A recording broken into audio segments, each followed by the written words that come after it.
This is Abby Martin with your Empire Update, wrapping up the last week in U.S. imperialism. On February 26th, it was announced that Biden would not penalize Saudi Arabia for its brutal murder of U.S.-based Washington Post journalist Jamal Khashoggi.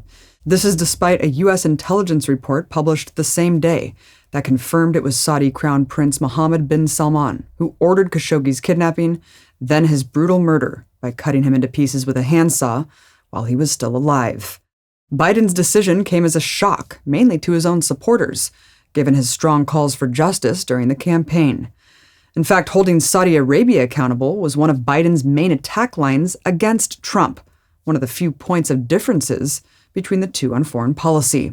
Mr. Vice President, the CIA has concluded that the leader of Saudi Arabia directed the murder of U.S.-based journalist Jamal Khashoggi. The State Department also says the Saudi government is responsible for executing nonviolent offenders and for torture. President Trump has not punished senior Saudi leaders. Would you? Yes. And I said it at the time. Khashoggi was, in fact, murdered and dismembered, and I believe in the order of the Crown Prince. And I would make it very clear we were going to, in fact, make them pay the price and make them, in fact, the pariah that they are. Biden's own campaign website stated, Jamal Khashoggi and his loved ones deserve accountability. Jamal's death will not be in vain, and we owe it to his memory to fight for a more just and free world. Once candidate Biden became President Biden, that quickly changed. According to the New York Times, quote, President Biden has decided that the diplomatic cost of directly penalizing Saudi Arabia's crown prince is too high. So what happened? Obviously, Biden, who just 4 years ago was vice president, knew the diplomatic cost when he was making those promises of accountability. Seems to be just another example of two-faced lies to get elected. I guess Saudi Arabia just has too much oil and buys too many American weapons to lose even an ounce of U.S. political support. Turning to the African continent, where a major Western military intervention looks set to continue indefinitely. Speaking at a summit of the leaders of Burkina Faso, Chad, Mali, Mauritania, and Niger, French President Macron threw cold water on hopes that the mission would wind down, saying that decision to reduce troop levels would be made, quote, when the time comes, but they will not be made immediately. The intervention, named Operation Barkhane, began in 2014 to combat an insurgency across the resource-rich stretch of northwestern Africa. Over 5,000 troops from France, the former colonial ruler of the region, make up the backbone of Operation Barkhane, but the United States is involved as well. The U.S. provides intelligence support for the mission and has by many accounts contributed several hundred Special Forces troops. The United States operates a key drone base in Niger, one of the states taking part in the operation, which is key to its current expansion through the CIA and AFRICOM. Turning towards Latin America, the Bolivian government of President Luis Arce delivered a sharp rebuke to the International Monetary Fund.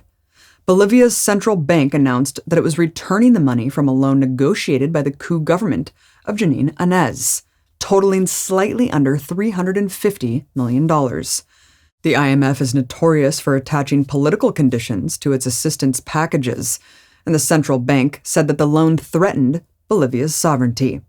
The coup government attained the loan illegally by bypassing parliament completely.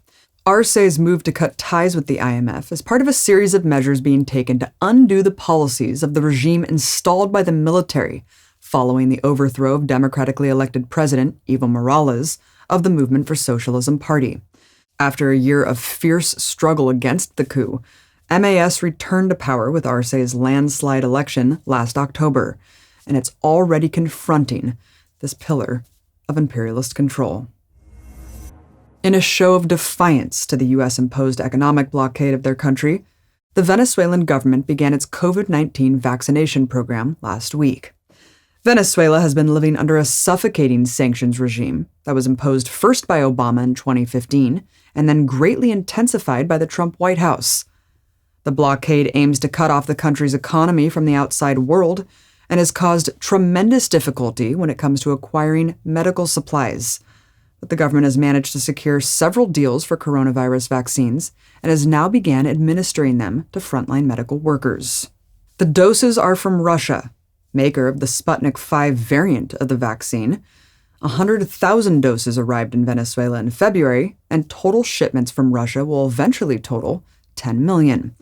In addition to its partnership with Russia, Venezuela is also circumventing the blockade by working with China, Cuba, the United Nations, and the regional bloc ALBA to acquire additional vaccine doses and distribute them in an equitable way.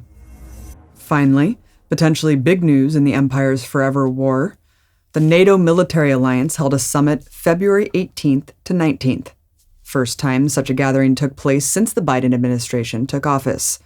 Among the main topics of discussion was the occupation of Afghanistan, now in its 20th year. Defense Secretary Lloyd Austin told his counterparts at the summit that the United States, quote, will not undertake a hasty or disorderly withdrawal from Afghanistan.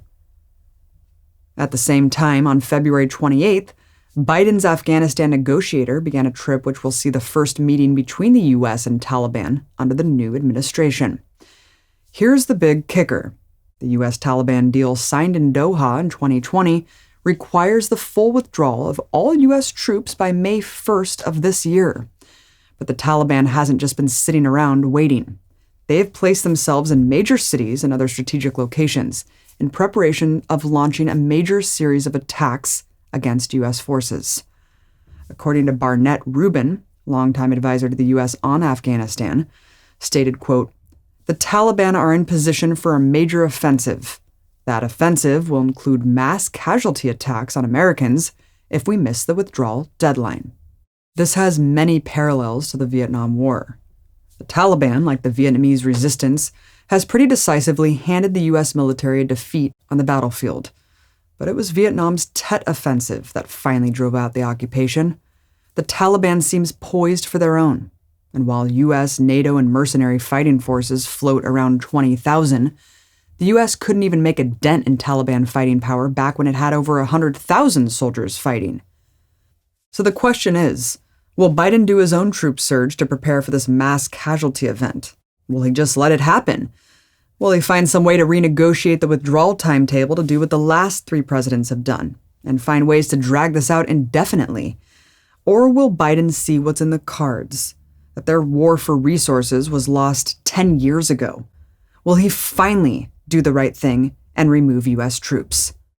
While Biden would no doubt like to take the same route as Trump and Obama and hand it over to the next administration, he may not have a choice. With the Taliban having a strong upper hand, it's either leave now, or it's back to an all-out, high-intensity ground war. If he takes the latter route, a lot of blood will be on his hands.